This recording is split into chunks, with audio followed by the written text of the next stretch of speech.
Bab ke-52. Chapter 52 mengendarai ombak, satu pukulan untuk mengejutkan mereka semua. Wen Juiwan berdiri di atas panggung dan berkata dengan dingin. Dao bela dirimu telah meningkat pesat, tetapi jika kamu berpikir kamu cocok untukku, kamu terlalu memikirkan dirimu sendiri. Huang Qianjun menyeka darah dari bibirnya dan berusaha berdiri. Saat dia berbicara, suaranya serak. Beri aku waktu 1 tahun, dan aku akan meninggalkanmu dalam debu. Dengan itu, dia berbalik dan turun dari panggung. Wen Juiwan mengerutkan alisnya, lalu menggelengkan kepalanya dan mengabaikan ancaman ini. Ini hanyalah kata-kata kemarahan dari seorang pecundang yang tidak layak untuk diperhatikan. Huang Qianjun terhuyung ke sisi Huang Yuncong, lalu berpura-pura tenang. Ayah, itulah yang terbaik yang bisa kulakukan saat ini. Tolong jangan kecewa padaku. Huang Yuncong bangkit dan menarik putranya ke dalam pelukan erat, tampak bangga dan sangat bersyukur. Aku tidak mengira kamu akan bertahan selama ini. Kamu mungkin kalah, tapi kamu kalah secara terhormat. Huang Qianjun menyeringai, menunjukkan giginya. Tatapannya menyapu seluruh tempat, tapi yang membuatnya kecewa, orang yang paling ingin dia temui tidak terlihat dimanapun. Sementara itu, baik di dalam maupun di luar venue, penonton terus menyemangati nama Wen Juiwan dengan penuh semangat. Semua orang dari kota Guangling, mulai dari para VIP hingga orang-orang yang menonton dari perahu terdekat hingga warga sipil yang berkerumun di tepi sungai, terlibat dalam diskusi yang penuh semangat. Banyak petinggi yang berbisik. Dengan momentum seperti ini, tampaknya tempat nomor 1 tahun ini akan jatuh ke tangan keluarga Wen kota Guangling. Pria lain mengelus kumisnya dan tertawa. Itu sudah diduga. Bagaimanapun, Wen Juiwan adalah murid sekte dalam Blue River Sword Manor, seorang talenta muda di puncak alam sirkulasi darah. Akan menjadi lelucon jika dia tidak bisa merebut kejuaraan. Senior Apprentice Brother Ni, apa pendapatmu tentang Senior Apprentice Brother Wen? Dia tentu saja membuat namanya terkenal malam ini. Tidak ada orang lain yang mampu mendekatinya. Tatapan Nan yang beralih, dan dia mencondongkan tubuh ke dekat Ni Hao dan berbisik di telinganya. Napasnya menggelitik kulitnya seperti bunga teratai. Ketika dia melihat wajah cantiknya dari jarak dekat dan mencium aroma samarnya, Ni Hao merasakan api menyala di dadanya. Ekspresinya dipenuhi rasa bangga dan jijik. Wen Juiwan berkultivasi di pengadilan barat, sedangkan saya dari pengadilan timur. Kakak magang junior, bagaimana kamu bisa membandingkan kami berdua? Jika aku berpartisipasi, aku akan mengalahkannya dengan mudah. Nan Ying tersenyum penuh cinta padanya. Aku hanya menyukai sisi dirimu yang penuh percaya diri dan menghina. Seperti itulah seharusnya seorang pria. Mendengar itu, Ni Hao merasa sangat bahagia, tapi secara lahiriah, dia menghela nafas. Sayangnya, kami di sini hanya sebagai tamu. Menurut aturan, hanya penduduk kota Guangling dan Cloudfall yang diperbolehkan berpartisipasi. Kalau tidak, aku pasti akan membiarkanmu menonton saat aku menjatuhkan Wen Juiwan dalam 10 gerakan. Ada banyak diskusi di pihak Cloudfall City juga. Bukankah itu Wen Juiwan terlalu kuat? Dia adalah murid sekte dalam dari Blue River Sword Manor, namun dia masih berpartisipasi dalam kompetisi gerbang naga. Bukankah itu berarti menindas orang lain? Aduh, jangan bilang kejuaraan tahun ini akan jatuh ke tangan kota Guangling. Sangat kontras dengan kegembiraan kota Guangling, penonton kota Cloudfall menghela nafas dan meratap. Banyak anak muda yang datang berencana untuk berpartisipasi menyusut kembali, tidak berani naik panggung. Jangan bilang padaku bahwa tidak ada seorang pun dari Cloudfall City yang berani bertempur. Kalau begitu, kejuaraan akan jatuh ke tangan Wen Juiwan kota Guangling kita. Teriak salah satu petinggi kota Guangling. Semburan cemoohan mengikuti proklamasi ini. Ekspresi banyak petinggi kota Cloudfall memburuk. Hanya tuan kota Li Jianyu yang tetap tenang. Ketika dia melihat ini, dia berpikir sejenak, lalu menoleh ke kepala keluarga Moha Olong. Kamu, ini sudah larut. Bagaimana kalau kita membuka mata Fusan dan yang lainnya? Mo Haolong tersenyum dan mengangguk. Maumu? Dia tiba-tiba menarik napas dalam-dalam, lalu berteriak. Tianling, kamu di mana? Kenapa kamu belum naik panggung? Suaranya menggelegar seperti guntur, dan yang mengejutkan, suara itu meredam diskusi di tribun. Para penonton bingung. Apakah Tuan Kota Li Jianyu telah mengatur agar beberapa ahli naik panggung? Hampir tidak ada yang tahu apa yang sedang terjadi. Tapi meski tidak ada yang menyadarinya, tinju Fusan mengepal tanpa suara, dan pandangannya beralih. Hanya dia yang tahu bahwa, demi mengklaim Pulau Spirit Bambu, Li Jianyu akan memainkan kartu asnya yang sebenarnya. Ini hanya pertandingan. Mengapa mengudara? Sungguh lucu sekali. Sui tiba-tiba merasakan sesuatu, dan tatapannya beralih ke permukaan air. Dia menggelengkan kepalanya. Tak lama setelah itu, Zhao Huaiqiu, Li Tianhan, Huang Yunchong, dan petinggi lainnya juga melihat ke sana. Semuanya melihat ke arah yang sama. Kemudian, semua orang menyadari ada sesuatu yang tidak beres. Suara diskusi berkurang. Saat itulah teriakan kaget terdengar dari permukaan sungai. Melewati lentera yang tak terhitung jumlahnya, gelombang tiba-tiba menghantam tempat tersebut dengan kecepatan yang mengejutkan, seperti naga banjir yang mengalir melalui sungai. Gelombang yang diakibatkannya mendorong perahu entah berapa banyak ke samping, dan lentera yang tak terhitung jumlahnya bergetar hebat, mengancam akan terbalik. Keributan itu menarik perhatian banyak penonton. Mereka sudah bisa melihat dengan jelas, ada seseorang yang menaiki ombak itu, berlari melintasi permukaan Great Azure seolah-olah dia sedang terbang melintasi air. Di bawah cahaya lentera yang tak terhitung jumlahnya, dia tampak seperti dewa yang menunggangi ombak. Apakah itu seseorang? Seseorang kehilangan kendali dan berteriak. Bahkan para petinggi pun terlihat terguncang, mata mereka membelalak karena rasa tidak percaya yang tak bisa disembunyikan. Mengendarai ombak, berjalan di permukaan sungai, hanya seseorang di tahap manifestasi astral dari alam akumulasi Qi yang dapat mencapai prestasi seperti itu. Dari mereka yang hadir, hanya Zhao Huaiqiu yang memiliki keterampilan tersebut. Jangan bilang kalau pendatang baru ini adalah ahli alam akumulasi Qi tahap akhir. Di bawah tatapan kaget dan bingung semua orang, pemuda yang datang menyerbu ombak seperti dewa atau iblis menggeliat, lalu melompat ke udara dan mendarat dengan anggun di atas panggung. Ketika dia melihat ekspresi kaget penonton, dia tidak bisa menahan tawa, seolah dia menganggap ini sangat lucu. Semuanya, tolong jangan langsung mengambil kesimpulan. Saya datang ke sini dengan menaiki papan kayu, saya jelas bukan ahli akumulasi Qi. Dia kurus, dengan kulit berwarna tembaga, seragam militer hitam, dan pedang perang bersarung diikatkan ke punggungnya. Ada bekas luka pisau yang panjang dan tipis di antara alisnya, dan dia memancarkan aura yang kejam dan haus darah.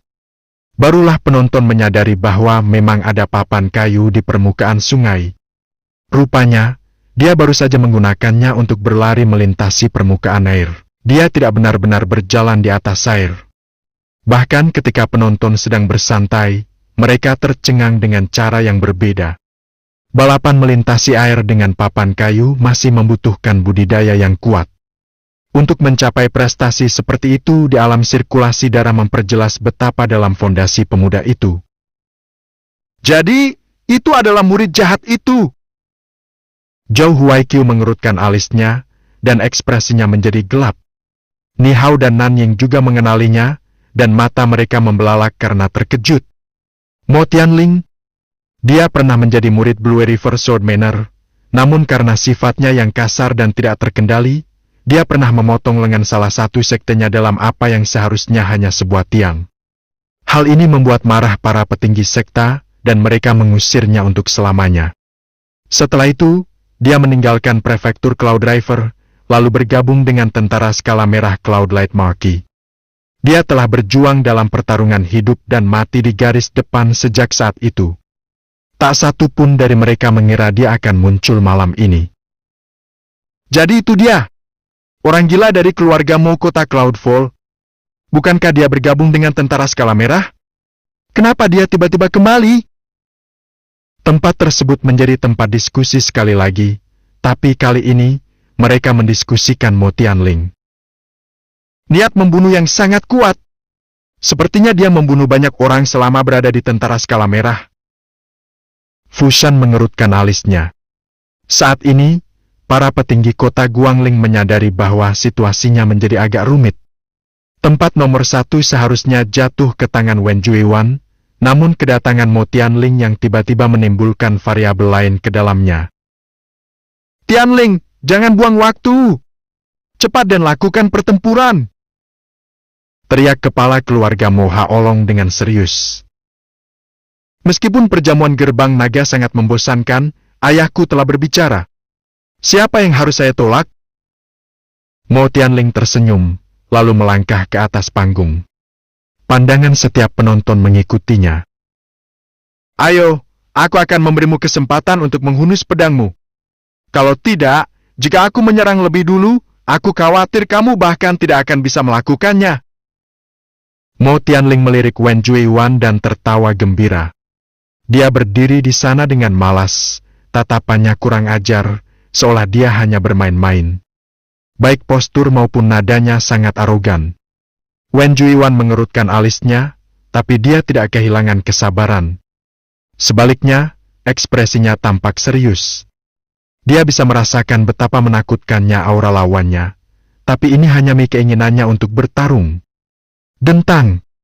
Wen Juiwan menghunus pedangnya, ujungnya mengintimidasi, sangat tajam. Tarik pedangmu, kata Wen Juiwan, dingin dan serius. Kamu tidak layak untuk menghunus pedangku. Mo Tianling menggelengkan kepalanya.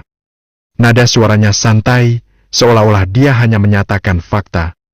Kali ini, Wen Juiwan tidak bisa menahan amarahnya yang berkobar. Dia tidak lagi ragu-ragu. Dia menyerang seperti anak panah yang terlepas dari busurnya, secepat mungkin. Suara mendesing. Suara mendesing. Suara mendesing. Dia langsung menusuk 12 kali, masing-masing menusuk lebih cepat dari yang sebelumnya, memancarkan cahaya yang menyilaukan dan menakutkan untuk dilihat. 12 pedang pengejar cahaya. Ini adalah pilihan terakhir Wen Juiwan, kartu asnya. Dia sudah mencapai level melangkahi ambang batas. Sedikit lagi, dan dia akan mencapai kemahiran. Saya kira ini sedikit menarik. Bibir Mo Tianling sedikit melengkung ke atas. Dia tidak mengelak atau mundur, dan dia tampak tenang seperti biasanya. Ketika pedang Wen Juiwan terayun ke arahnya, dia tiba-tiba berteriak. Satu pukulan sudah cukup untuk mengalahkanmu. Auranya langsung mengalami perubahan dramatis. Kemalasan awalnya berubah, dan dia menyerang dengan momentum yang tiba-tiba dan penuh kekerasan. Sambil mengaum, dia mengepalkan tangan kanannya dan mengayunkan tinjunya. Di mata banyak penonton, seolah-olah Mo Tianling telah berubah menjadi binatang buas. Rahangnya terbuka lebar saat dia menerjang mangsanya. Dia dipenuhi dengan haus darah, dan hati penonton bergetar. Suara dentang yang menusuk bergema di seluruh panggung saat tinju dan pedang bertabrakan. Pedang Wen Juiwan terlepas dari tangannya. Kemudian, dia terhuyung mundur tak terkendali. Gedebuk! Gedebuk! Gedebuk! Wen Juiwan mundur 9 langkah penuh. Wajahnya pucat, dan dadanya naik turun dengan hebat. Dia tidak bisa menahan diri untuk tidak mengambil darah. Batuk! Darah menodai pakaiannya, cairan merah menggelegar di kain putih. Satu pukulan. Beberapa saat yang lalu, semua orang di kota Guangling mengira Wen Juiwan pasti akan menempati posisi pertama. Namun sekarang, dia kalah hanya dalam satu gerakan. Pedangnya terlempar dari tangannya, dan dia terhuyung mundur 9 langkah, batuk darah. Seluruh tempat menjadi sunyi, Anda bisa mendengar kicauan kriket. Di tempat perjamuan, para tamu VIP linglung. Penonton yang tak terhitung jumlahnya terlalu terkejut untuk berbicara. Menyaksikan kekuatan tinju itu sungguh mengejutkan. Mereka praktis tidak berani mempercayainya. Sementara itu, Di atas panggung, Mo Tianling menggelengkan kepalanya. Terlalu lemah. Apakah semua murid Blue River Sword Manor saat ini tidak berguna? Dia kemudian berbalik dan melihat sekeliling, tatapannya sengaja tertuju pada Zhou Huaiqiu, Ni Hao, dan Nanying. Senyuman yang terang-terangan dan mengejek tersungging di bibirnya. Bab ke-53. Bab 53, siapakah Tuan Su? Mata Zhou Huaiqiu bersinar dengan cahaya yang tajam. Seorang murid yang diusir berani secara terbuka mengejek Blue River Sword Manor di hadapan banyak orang. Seberapa kurang ajarnya dia? Ekspresi Ni Hao dan Nanying juga tidak sedap dipandang. Kata-kata Mo Tianling juga mengejek mereka. Terjadi keributan di antara para tamu terkemuka. Nama Blue River Sword Manor mengguncang 19 kota di prefektur Cloud River. Pengaruh mereka sangat besar. Namun Mo Tianling mengejek mereka di depan banyak orang. Tentu saja para penonton tercengang. Tiba-tiba, penguasa kota Cloudfall, Li Jianyu tertawa terbahak-bahak. Tianling masih penuh dengan kesombongan masa muda, dan dia belum belajar menahan lidahnya. Saudara Zhou, mohon jangan tersinggung. Dia berhenti, dan tatapannya dipenuhi cahaya aneh. Saya tidak akan menyembunyikan ini dari Anda. Sejak Tianling bergabung dengan tentara skala merah, dia berulang kali mencapai prestasi militer yang besar. Dan justru sifat nakalnya yang membuatnya disukai Cloudlight Marquis. Dia sudah mengambil Tianling sebagai anak angkatnya. Ketika dia membuat pernyataan ini, semua orang yang hadir terkejut. Maki cahaya awan, Shen Jiusong. Dalam 100 tahun terakhir dinasti Zhou besar, hanya 27 bangsawan, bukan dari keluarga kekaisaran yang menerima gelar resmi. Pangkat mereka termasuk 9 Raja Non-Zhou dan 18 Maki Non-Zhou. Semuanya adalah kekuatan besar, hegemoni absolut di wilayahnya masing-masing.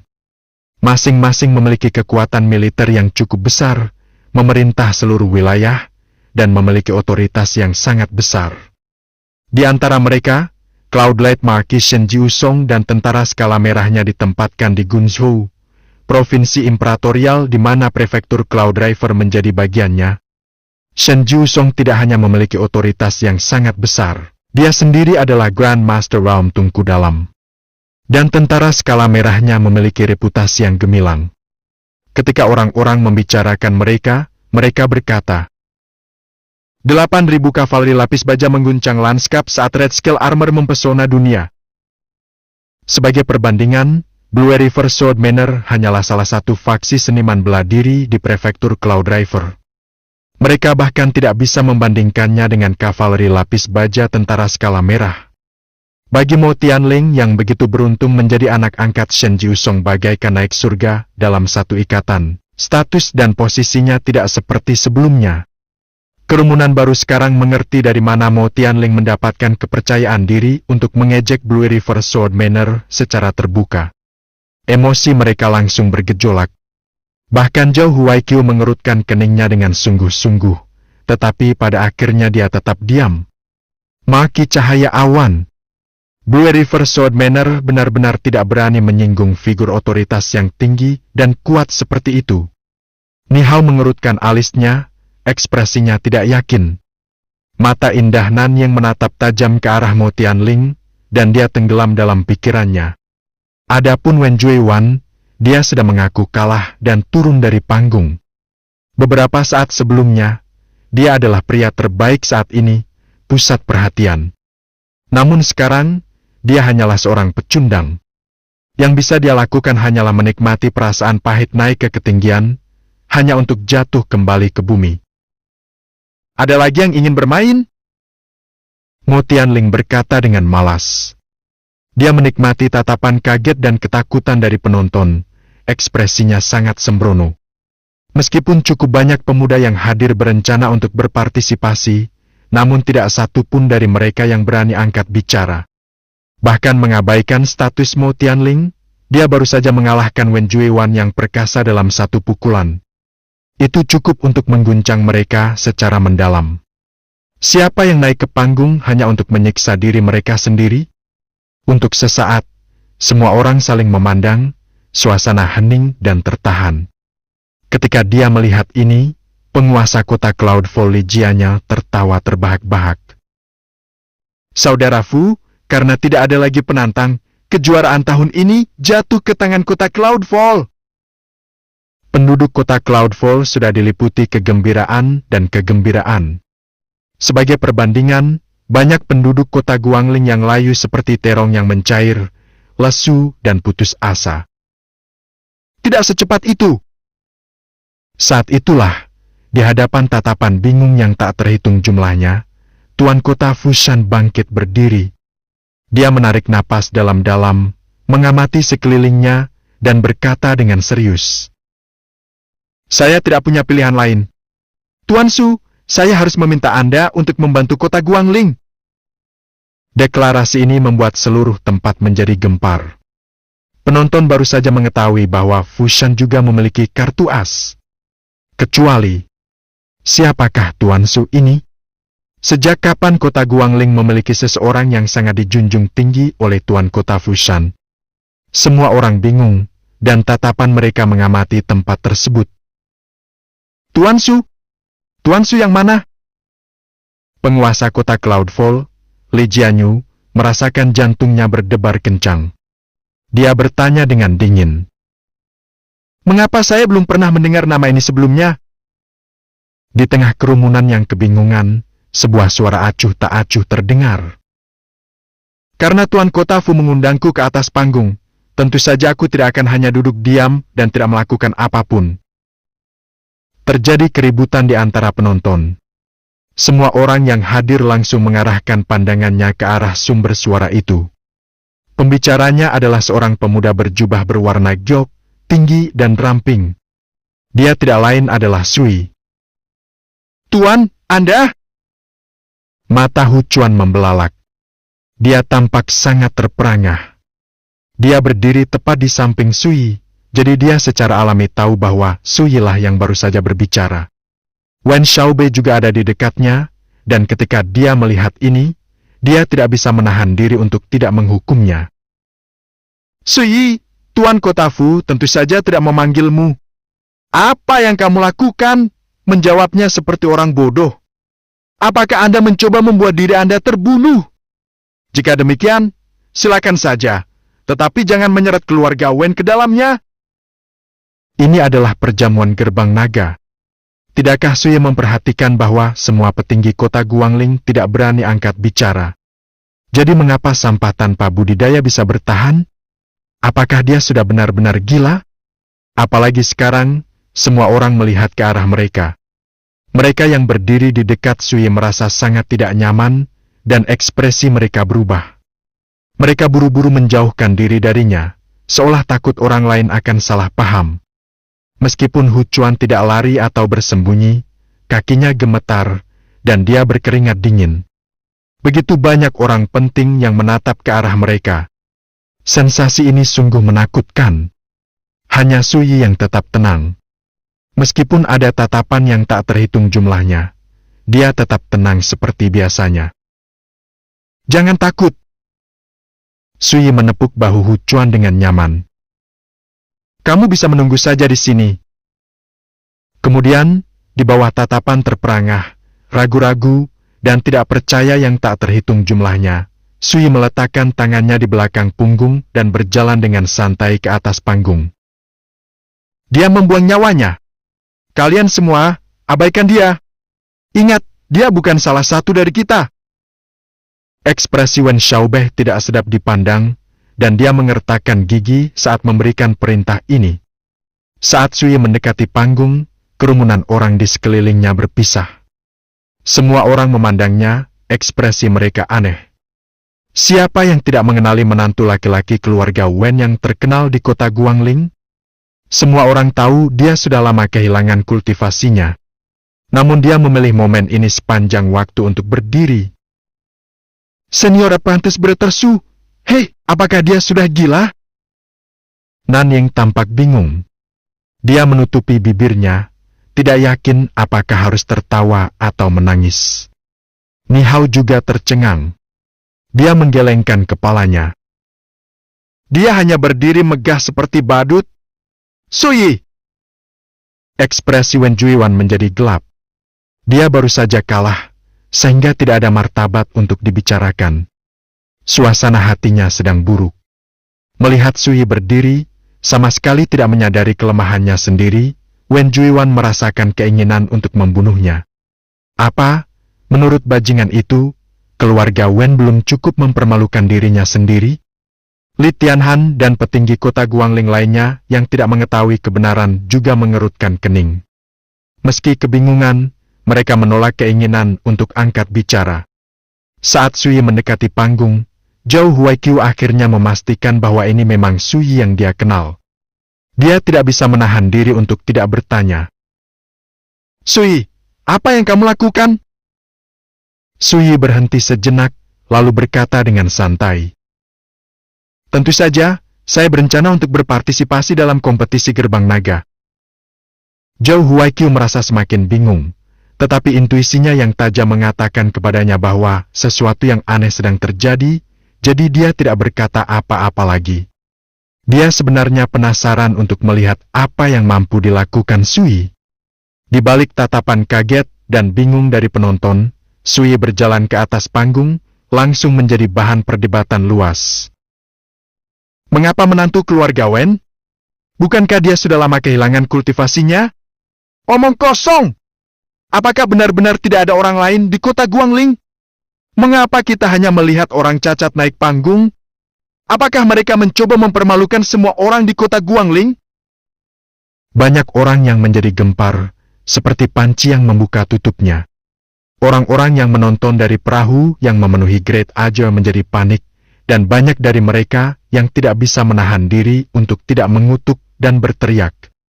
Mo Tianling sudah lama memperhatikan Suyi, dan ketika dia melihat Suyi benar-benar melangkah ke atas panggung, dia tidak bisa menahan diri untuk tidak mengerutkan kening.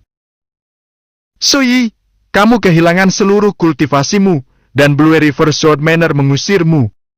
Kalau dipikir-pikir lagi, pengalamanmu agak mirip dengan pengalamanku. Aku tidak akan mempersulitmu, jadi cepatlah pergi. Mo Tianling menghela nafas dan mengusirnya, tatapannya dipenuhi rasa kasihan. Dia secara alami mengetahui kemalangan tragis Suyi, dan meskipun menurutnya perilaku Suyi saat ini konyol, dia juga bersimpati padanya. Tapi sebelum Suyi bisa menjawab, ledakan tawa mengejek terdengar di seluruh tempat. Fushan, apakah itu Tuan Su yang kamu bicarakan? Tuan kota Cloudfall, Li Jianyu tertawa terbahak-bahak. Dan di sini saya pikir itu adalah seorang ahli misterius. Jadi, ternyata kartu as rahasia Anda adalah menantu keluarga Wen. Hahaha! Para petinggi Cloudfall City lainnya ikut tertawa bersamanya. Seorang cacat tanpa kultivasi, namun Fushan memanggilnya Tuan Su. Itu saja sudah merupakan lelucon. Ekspresi banyak penduduk kota Guangling menjadi semakin tidak sedap dipandang. Mereka sangat marah pada Suyi, jika pandangan bisa membunuh. Siapa yang tahu berapa kali Suyi sudah mati saat ini? Namun di luar dugaan, Fushan berkata dengan sungguh-sungguh. Li Jianyu, siapakah kamu hingga memfitnah kecemerlangan Guru Su? Jika kamu berani mengatakan omong kosong seperti itu lagi, jangan salahkan aku karena mengesampingkan semua kepura-puraan. Seluruh tempat menjadi sunyi. Selain Huang Yuncong, Ni Beihu, dan beberapa orang lain yang mengetahuinya, semua orang tercengang. Suyi benar-benar Tuan Su yang dibicarakan oleh Tuan Kota Fu? Semua orang tidak bisa berkata-kata, mereka hampir tidak bisa mempercayai telinga mereka. Bahkan Zhou Huaiqiu, dengan pengalamannya selama bertahun-tahun, merasa bingung. Apa yang sedang terjadi? Fushan adalah penguasa seluruh kota. Mengapa dia begitu mementingkan pemuda seperti Suyi? Ni Hao dan Nan yang saling pandang, benar-benar terperangah. Tuan Su? Dia adalah Tuan Su yang dibicarakan Fushan? Wen Juiwan, Wen Xiaobei, dan anggota keluarga Wen lainnya yang hadir merasakan mata mereka hampir keluar dari rongganya. Mereka memahami penderitaan Suyi lebih baik dari siapapun. Menyaksikan hal ini terjadi di hadapan mereka, mereka bahkan tidak tahu bagaimana harus bereaksi. Lihat mereka. Haha. Huang Qianjun tertawa dingin pada dirinya sendiri. Kemunculan Sui yang tak terduga merupakan kejutan yang menyenangkan. Hati Huang Qianjun dipenuhi emosi dan penuh antisipasi. Baiklah, saya akan tertarik untuk melihat seberapa mampu sebenarnya Master Su ini. Tuan Kota Li Jianyu tertawa dingin. Saat ini, semua orang tahu bahwa situasinya agak aneh. Fu Shan tampak sangat percaya diri pada Sui. Sesuatu yang mencurigakan sedang terjadi di sini. Tuan Su, hei. Di atas panggung, bahkan Mo Tianling pun tercengang. Kemudian, dia mencibir, tatapannya berkilau dengan cahaya sedingin es. Saya tidak peduli apakah Anda Master Su atau bukan. Apakah kamu yakin tidak akan meninggalkan panggung sendirian? Auranya meluas, menjadi sangat menakutkan, setiap inci tubuhnya memancarkan niat membunuh. Sui memandangnya dari atas ke bawah, lalu berkata dengan datar. Aku akan memberimu satu kesempatan untuk menghunus pedangmu. Dengan begitu, Anda akan yakin akan kehilangan Anda dari lubuk hati yang paling dalam. Kata-katanya biasa saja, tapi hampir membuat semua orang ternganga. Betapa kurang ajarnya pernyataan ini. Bab ke-54. Babak 54 Sui mengajarkan seni bela diri, tangan penangkap burung pipit. Terlepas dari dirinya sendiri, Mo Tianling terkejut. Dia baru saja mengatakan hal yang hampir sama kepada Wen Juiwan. Kedua pernyataan tersebut sangat arogan. Sesaat kemudian, Mo Tianling menoleh ke belakang dan tertawa. Saya telah berlatih di tentara skala merah selama lebih dari setahun, dan saya sudah lama lupa berapa banyak musuh yang telah saya bunuh. Saya telah melihat banyak orang gila, tetapi belum pernah ada orang yang segila Anda. Aku akan tertarik untuk melihat apakah kamu layak untuk menarik pedangku. Bahkan sebelum tawanya bergema di seluruh arena, Mo Tianling meluncurkan dirinya ke depan, tulangnya berderak seperti kacang dalam minyak panas. Dalam sekejap, darah dan kinya melonjak seperti air pasang. Ledakan. Kakinya menekan panggung dengan begitu kuatnya, panggung besi tempat itu bergetar hebat. Dia menembak maju, secepat kilat, menyerbu ke depan dengan eksplosif. Di udara, tangan kanannya tertutup, seolah sedang mengayunkan gunung tepat ke arah Sui. Momentumnya sangat kuat dan mendominasi tanpa batas. Serangan yang sangat canggih. Pukulannya seperti gemuruh guntur. Ini adalah tangan guntur surgawi yang jahat. Fu Shan tidak bisa menahan diri untuk tidak berseru, dan pupil matanya mengerut. Tangan guntur surgawi yang jahat adalah teknik pamungkas Shen Jiusong. Penggunanya meninju seperti bintang jahat dengan kekuatan petir, kuat dan tidak dapat dipahami. Mo Tianling sebenarnya telah menguasai seni pamungkas ini hingga mahir.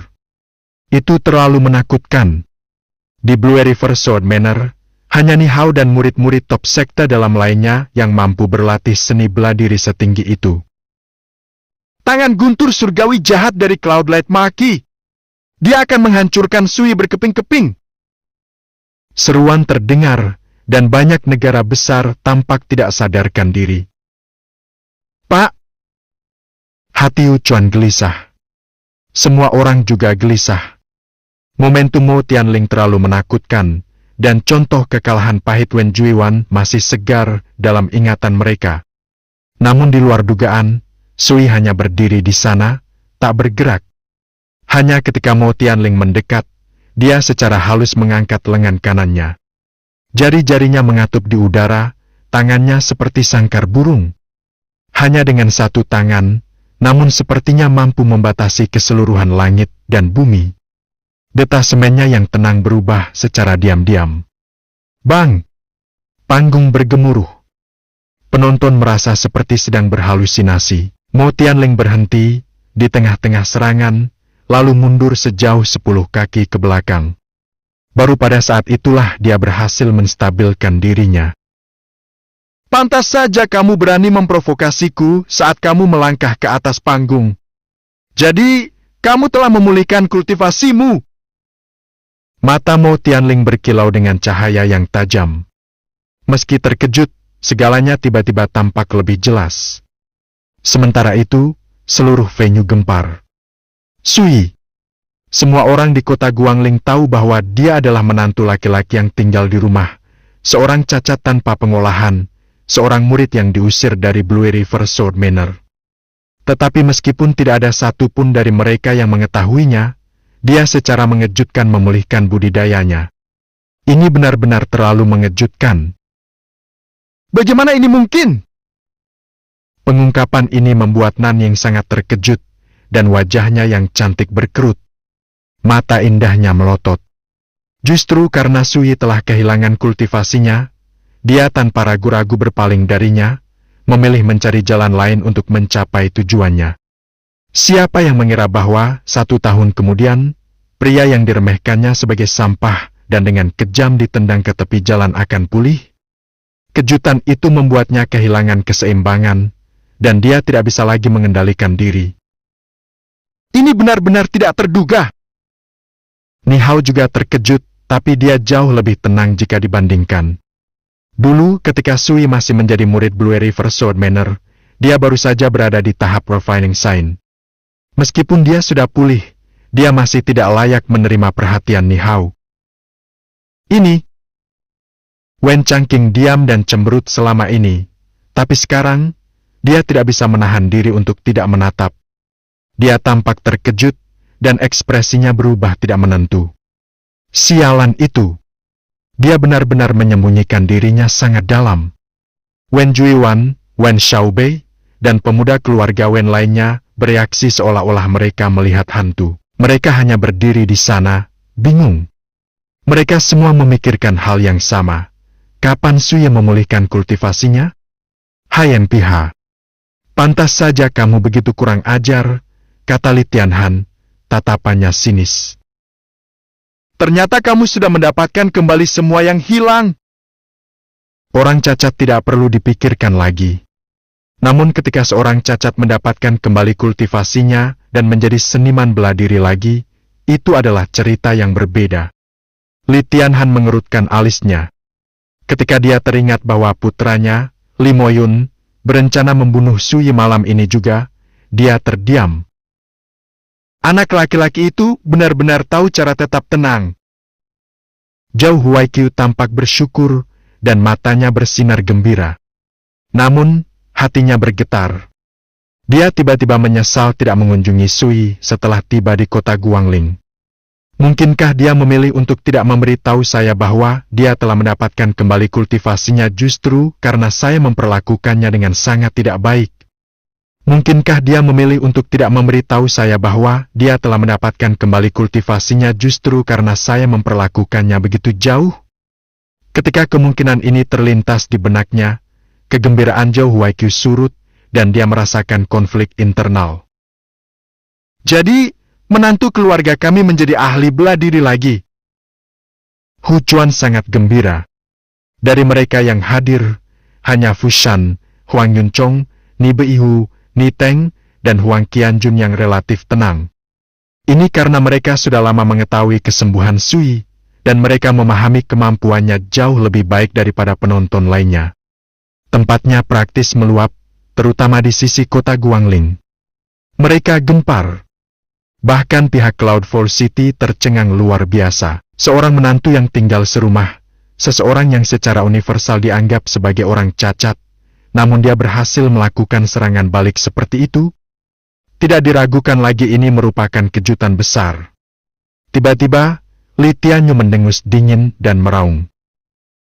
Jadi bagaimana jika dia mendapatkan kembali kultivasinya? Dulu ketika dia masih menjadi kepala pedang sekte luar Blue River Sword Manor, budidayanya bahkan lebih rendah daripada milik Wen Juiwan. Satu kalimat ini menekan sebagian besar diskusi, dan suasana menjadi sangat tenang. Itu benar. Mo Tianling mengalahkan Wen Juiwan dengan 1 pukulan. Bahkan jika Sui memulihkan budidayanya, bagaimana dengan itu? Nanying bergumam pada dirinya sendiri. Dia kehilangan kendali atas emosinya sebelumnya, tetapi pemikiran ini membuatnya lebih tenang. Yang lain secara bertahap juga bereaksi dan menekan emosi mereka yang bergejolak. Mereka kembali menatap panggung. Hanya saja, ketika mereka melihat Sui yang baru pulih, sikap mereka diam-diam mengalami perubahan halus. "Ini sebenarnya hal yang bagus," kata Mo Tianling. Dia sudah tenang, dan dia tertawa. "Dengan cara ini, ketika aku mengalahkanmu, tidak ada yang akan mengejekku karena menindas cacing menyedihkan yang tidak berkultivasi." Sui tetap tenang dari awal sampai akhir. Dia mengabaikan provokasi Mo Tianling. Sebaliknya, dia melirik ke arah Niteng, yang sekarang duduk di samping ayahnya di jamuan makan, lalu berkata, "Perhatikan baik-baik." Niteng sempat tertegun. Wajahnya dipenuhi kebingungan. Dia tidak mengerti apa yang ingin dikatakan Sui. Ledakan. Mo Tianling memanfaatkan kesempatan itu untuk menyerang sekali lagi. Dia melesat ke udara dengan momentum yang mengerikan, menyerang seperti kilat, cepat dan lalim. Ini adalah seni pembunuhan sejati yang dilakukan di medan perang. Rasa haus darahnya sangat menakutkan. Wen Juiwan menahan napas. Dia tiba-tiba mendapat firasat kuat bahwa dialah yang menghadapi serangan ini. Dia akan menderita luka parah, dan itu dengan asumsi dia berhasil keluar hidup-hidup. Di luar panggung, penonton dapat merasakan bahwa Mo Tianling benar-benar menyerang dengan maksud untuk membunuh. Dia sudah berusaha sekuat tenaga, dan sikapnya yang kurang ajar sebelumnya tidak terlihat.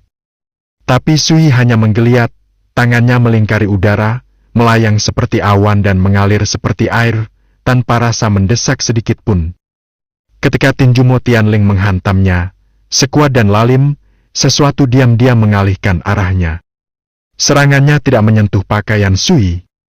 Bagian yang paling sulit dipercaya adalah gerakan Sui tidak cepat. Tangannya seperti awan yang melayang atau gulungan yang terbentang, namun memiliki irama yang misterius dan tidak dapat dijelaskan. Mencapai hasil maksimal dengan usaha minimal? Mengalihkan pohon dengan bunga? Ekspresi Mo Tianling berubah. Ini adalah trik seni bela diri dan tidak sulit. Namun di tangan Sui, ia tampak tak terkalahkan, tanpa celah atau kelemahan sedikit pun. Ledakan. Mata Mo Tianling berkilau dengan cahaya yang tajam. Dia mengayunkan tinjunya dengan maksud untuk membunuh. Dia telah bertempur di tentara skala merah selama lebih dari setahun untuk menyempurnakan tangan guntur surgawi jahatnya. Dia lupa berapa banyak musuh ganas yang dia kalahkan di medan perang yang berlumuran darah, atau berapa lama dia membenamkan dirinya dalam seni bela diri untuk mencapai kemahiran dalam teknik ini. Ketika dia meledak dengan kekuatan penuhnya, dia sekuat harimau atau makan tutul, dan tinjunya menyambar seperti kilat. Dia seperti senjata manusia, mengesankan dan sombong. Tapi yang membuat ekspresi Mo Tianling berubah adalah setiap kali dia menyerang, Sui dengan mudah mengubah arahnya, membuatnya marah sekaligus tertahan. Dari sudut pandang penonton, Mo Tianling menyerang seperti badai, mendatangi Sui dari semua sisi. Sui, sebaliknya, seperti batu besar. Tidak peduli seberapa kencang angin bertiup, dia tetap berdiri di sana, tak bergerak. Serangkaian serangan yang gila-gilaan itu tidak sampai menyentuh pakaiannya. Hal ini menarik pandangan sekilas dari seluruh tempat. Beberapa negara besar yang hadir tercengang, dan mata mereka membelalak tak percaya. Tapi Ni Beihu dan Niteng adalah yang paling gelisah. Mereka tahu bahwa seni bela diri yang dipamerkan Sui saat ini adalah seni bela diri yang paling mereka kuasai. Tangan penangkap burung pipit. Namun, ketika mereka menggunakan tangan penangkap burung pipit, menggunakan telapak tangan mereka sebagai sangkar tak berbentuk, paling banyak mereka bisa mencegah burung terbang menjauh. Ni Beihu telah tenggelam dalam studi seni bela diri selama bertahun-tahun. Kontrolnya yang luar biasa mungkin bisa menjebak seluruh kawanan burung dalam jangkauan tangannya. Tapi saat melihat Sui, dia menyadari kalau dia tidak ada apa-apanya jika dibandingkan. Di tangan Sui, seni bela diri familiar ini meledak dengan kekuatan yang tak terbayangkan. Dia seperti makhluk abadi yang menjalani tekniknya. Setiap makhluk hidup adalah burung pipit, sedangkan seluruh langit dan bumi adalah sangkar. Niting memperhatikan, bingung, tidak bisa memalingkan muka. Pemandangan itu mengguncang hatinya berulang kali. Dia telah mempelajari seni ini selama bertahun-tahun, tetapi dia baru menyadari bahwa seni ini dapat mengeluarkan kekuatan yang luar biasa. Dia tidak berani memalingkan muka. Dia menahan napas dan memperhatikan dengan penuh perhatian, mengamati dengan cermat setiap gerakan. Putra Olni akhirnya memenangkan hati Tuan Su. Betapa langka dan beruntungnya. Fushan menghela nafas pada dirinya sendiri. Tidak mungkin dia melewatkan bahwa Sui menggunakan duel ini sebagai kesempatan untuk mengajari Niteng kedalaman tangan penangkap burung gereja. Ekspresi Wang Qianjun juga berubah. Sama seperti Fushan, dia bisa mengetahui niat Sui. Ini adalah sebuah keberuntungan. Sementara itu, semua orang yang hadir tahu bahwa situasi Mo Tianling hanya menyisakan sedikit ruang untuk optimisme. Di tangan Sui, dia seperti binatang yang dikurung. Dengan setiap gerakan telapak tangan Sui, sebuah sangkar tak berbentuk menjebaknya, dan meski dia berusaha menerobos, dia tidak bisa melepaskan diri. Adegan yang luar biasa ini menimbulkan banyak desahan dan seruan. Sebelumnya, sebagian besar dari mereka yang hadir yakin bahwa, bahkan jika Sui telah memulihkan kultivasinya, tidak mungkin dia bisa menandingi orang gila seperti Mo Tianling. Namun kini, keyakinan mereka goyah. Terutama Nan Ying, Ni Hao, Wen Juiwan, dan Wen Xiaobei. Emosi mereka naik dan turun secara bergelombang, ekspresi mereka bolak-balik tak terduga. Sungguh pemandangan yang spektakuler. Seseorang yang pernah mereka rendahkan, hina, abaikan, dan anggap remeh, kini menunjukkan kekuatan yang jauh melampaui imajinasi mereka. Bagaimana mereka bisa menerima hal ini begitu tiba-tiba? Merusak! Di atas panggung, Mo Tianling tampak muram dan muram. Dia tiba-tiba meraung, dan seluruh energi di tubuhnya mengalir ke tangan kanannya, seperti air banjir yang menerobos bendungan. Dia mengayunkan tinjunya.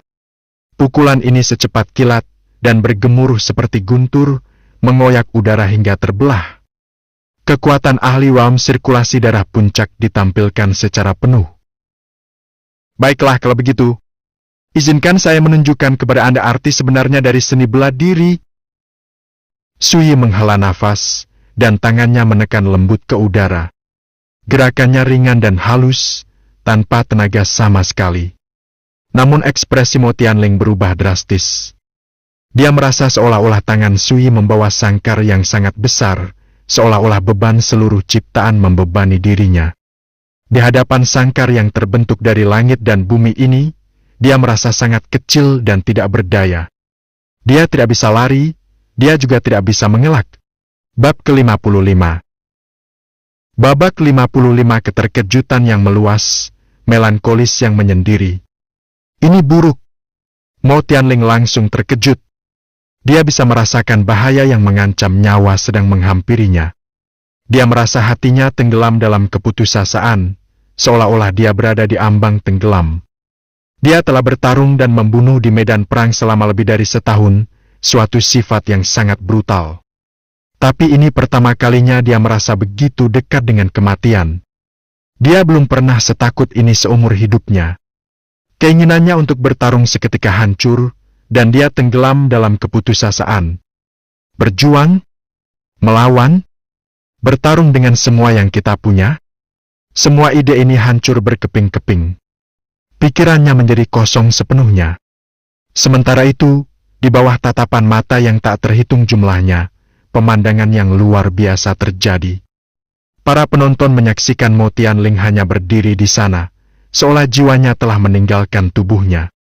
Dan Sui, tangannya yang menekan lembut tiba-tiba mengepal dan berpindah posisi. Ledakan. Udara bergetar, bergemuruh seperti guntur. Seluruh panggung besi tempa bergetar, menimbulkan angin kencang. Rambut panjang Mo Tianling berkibar, dan pakaiannya berkibar tertiup angin. Seni bela diri tingkat apa itu? Seluruh tempat menjadi sunyi. Para petinggi dari kedua kota yang berpartisipasi tidak bisa menahan diri untuk tidak terkesiap.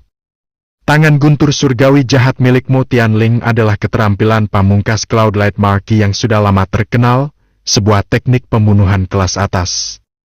Tapi seni bela diri Sui seperti sihir abadi. Serangannya tampak ringan dan halus, namun menyerupai gedung pencakar langit yang runtuh atau kubah surga yang jatuh ke bumi.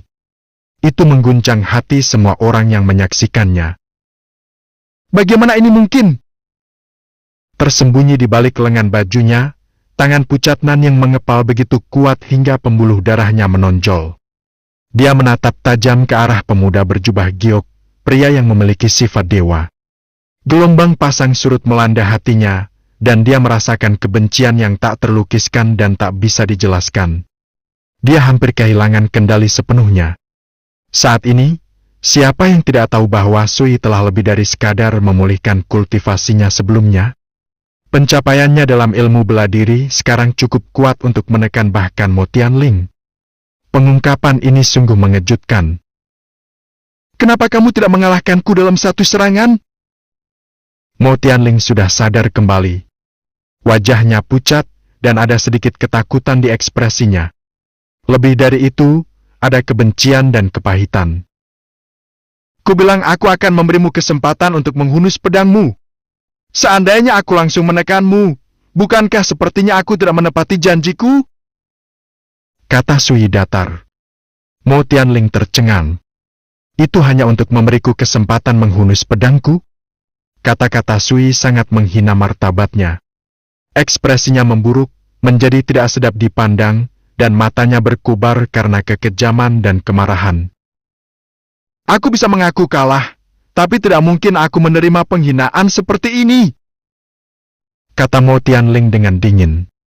Dia menghunus pedangnya. Dentang. Bilahnya yang berwarna ungu tua memiliki kilau yang menakutkan dan bersinar. Melawan kegelapan dan di bawah cahaya lentera, cahaya itu bersinar dengan cahaya yang dingin dan haus darah. Pedang ungu.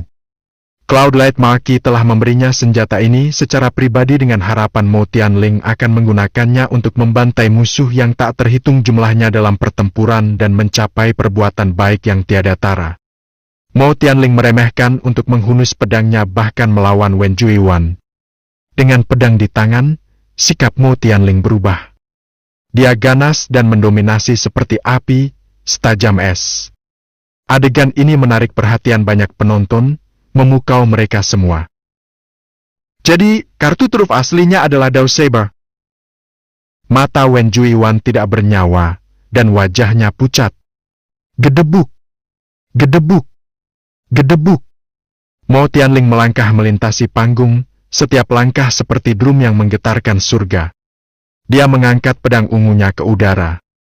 Itu menyala dengan cahaya yang menakutkan dan bersinar saat dia mengayun dengan marah. Tebasan peminum darah.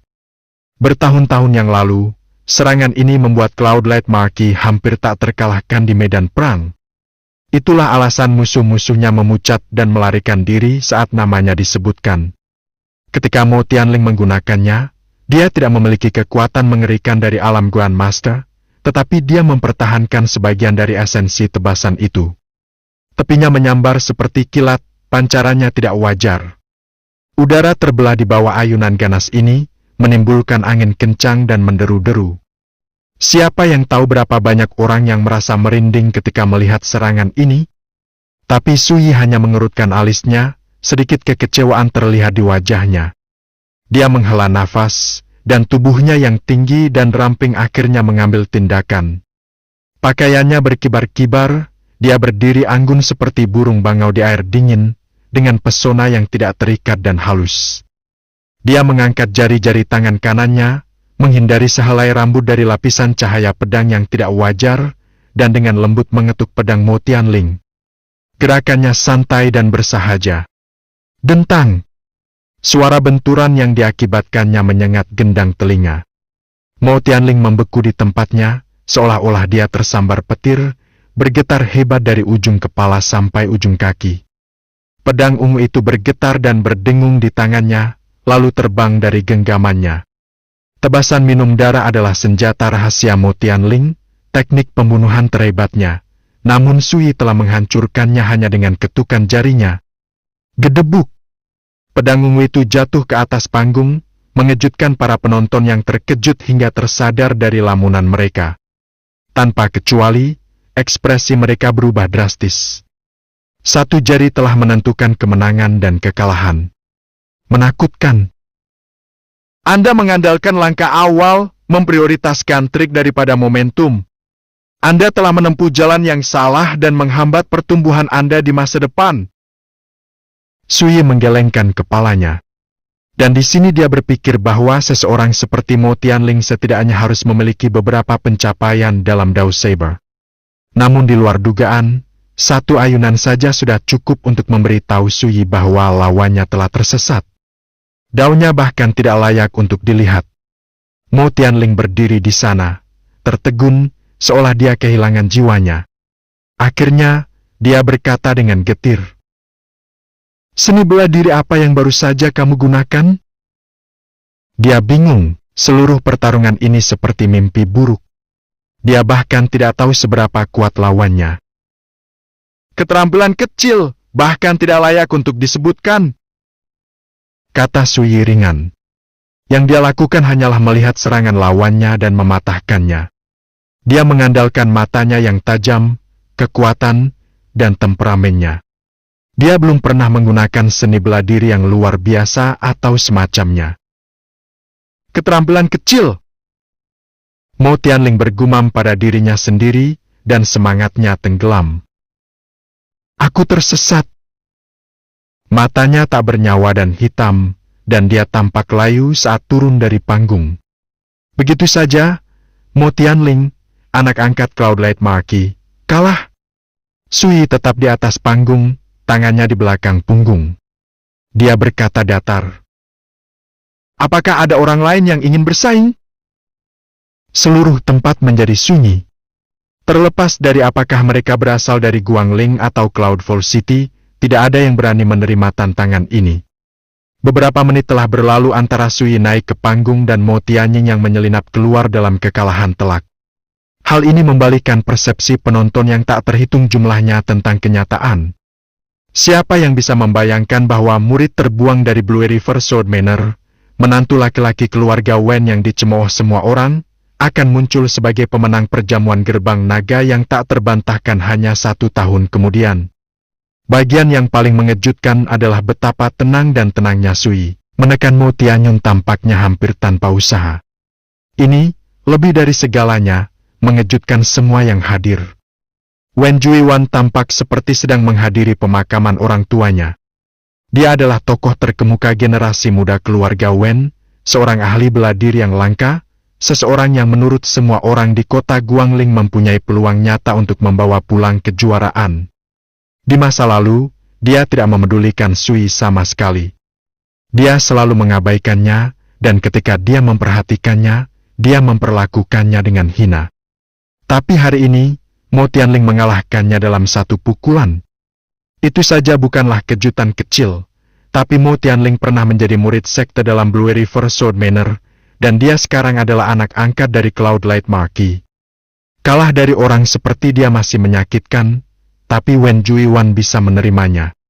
Namun saat dia melihat Sui dengan mudah mengalahkan Mo Tianling, kondisi mental Wen Juiwan runtuh. Dia tenggelam dalam kemarahan, kebingungan, tidak mampu melepaskan diri. Dia tidak bisa menerima bahwa Sui, orang yang pernah dia hina, berada jauh di atasnya. Wen Xiaobei dan pemuda keluarga Wen lainnya juga terperangah. Mereka baru menyadari betapa konyolnya mereka di mata Sui, seperti sekelompok badut kecil yang konyol. Bajingan itu! Dia telah menutupi mata kita selama ini! Wen Changqing menggertakkan giginya. Sepertinya dia akhirnya memahami sesuatu, dan ekspresinya berubah menakutkan dan menyeramkan. Hati Li Tianhan tenggelam. Mau tak mau dia bertanya-tanya, jika Mo Yun ada di sini, bisakah dia mengalahkan Sui? Mendesah! Zhou Huaiqiu bersemangat namun juga jengkel. Hatinya sedang kacau. Penampilan Sui merupakan kegembiraan yang tak terlukiskan, Tapi ketika dia mengingat cara Blue River Sword Manor mengusir Sui dan betapa jauhnya dia saat mengetahui bahwa Sui telah menjadi menantu yang tinggal serumah, hatinya dipenuhi dengan rasa ingin tahu. Menyesali. Yang bisa dia lakukan sekarang hanyalah meringis. Rahang Hucuan ternganga, tidak bisa mempercayainya. Hati Huang Qianjun dan Niteng melonjak karena emosi, tatapan mereka terkejut dan penuh hormat. Ekspresi Nan yang berubah-ubah, hatinya dipenuhi kebencian sekaligus penyesalan. Dia benci karena Sui kembali menjadi terkenal setelah jatuh ke dalam debu. Dan dia menyesal telah memutuskan hubungan dengan Sui sepenuhnya setelah mengetahui kehilangan kultivasinya. Dia seharusnya setidaknya membiarkan sebagian ikatan mereka sebelumnya tetap utuh. Dengan begitu, mereka mungkin masih bisa berdamai. Meskipun dia tidak menyadarinya, Ni Hao telah mengawasinya selama ini, dan ekspresinya semakin gelap. Hatinya melonjak karena amarah yang tak terbatas. Huang Yunchong dan Ni Beihu saling memandang. Mereka dapat dengan jelas melihat keterkejutan yang tertulis di mata satu sama lain. Namun tak lama kemudian, mereka tidak bisa menahan tawa. Saat Sui muncul di atas panggung, mereka tahu mereka bisa bersantai. Mereka hanya tidak menyangka bahwa dia akan menang dengan begitu indah. Mereka berdua adalah ahli alam akumulasi Qi, tetapi bahkan mereka tidak bisa menahan diri untuk tidak menghela nafas kagum. Terlebih lagi, mereka sangat yakin bahwa setelah perjamuan malam ini, nama Sui akan mengguncang kedua sisi aja agung. Fushan mengangkat kepalanya tinggi-tinggi, dan dia tidak bisa lagi menahan tawa. Suara itu memecah keheningan setelah kemenangan Sui. Li Jianyu, kecuali ada orang lain yang siap bertarung, Pulau Spirit Bambu akan menjadi milik kota Guanglingku selama 10 tahun ke depan. Kata-katanya menyebar ke seluruh arena. Ekspresi Li Jianyu menjadi gelap, dan hatinya melonjak karena kepahitan yang luar biasa. Mo Tianling adalah kartu asnya. Siapa yang mengira kartu asnya akan kalah dari menantu keluarga Wen yang diabaikan semua orang di kota Guangling? Ketika dia mendengar tawa Fushan, dia merasa sangat tertahan hingga hampir batuk darah. Ketika dia melihat para petinggi kota Cloudfall lainnya, ekspresi mereka tidak sedap dipandang. Sementara itu, Sui tetap berdiri di peron, tangan di belakang punggung, ekspresinya datar dan acuh tak acuh, tanpa ada tanda-tanda emosi sama sekali. Bagi orang lain yang hadir, mengalahkan Mo Tianling adalah hasil yang sangat menakjubkan. Tapi di matanya, dia hanya mengalahkan seorang pemuda dalam sirkulasi darah kecil. Berapa jumlahnya? Jika Fushan tidak secara khusus meminta bantuannya, dia tidak akan repot-repot berpartisipasi. Jika Ling Shu ada di sini, kita bisa berperahu bersama di Great Tower. Mengagumi nyala lentera yang tak terhitung jumlahnya yang terpantul di air akan jauh lebih menarik daripada menghadiri jamuan makan seperti itu. Dia mungkin sudah bertemu saudara perempuannya sekarang. Aku hanya tidak tahu kapan dia akan kembali. Berdiri di Dragon's Gate terindah setinggi 100 kaki, Sui menatap cahaya gemerlap yang menerangi Great Ager. Dia tiba-tiba teringat adik iparnya yang berhati murni, cerdas, cantik, dan lincah. Tiba-tiba, dia merasakan seutas benang kesedihan muncul di dalam hatinya.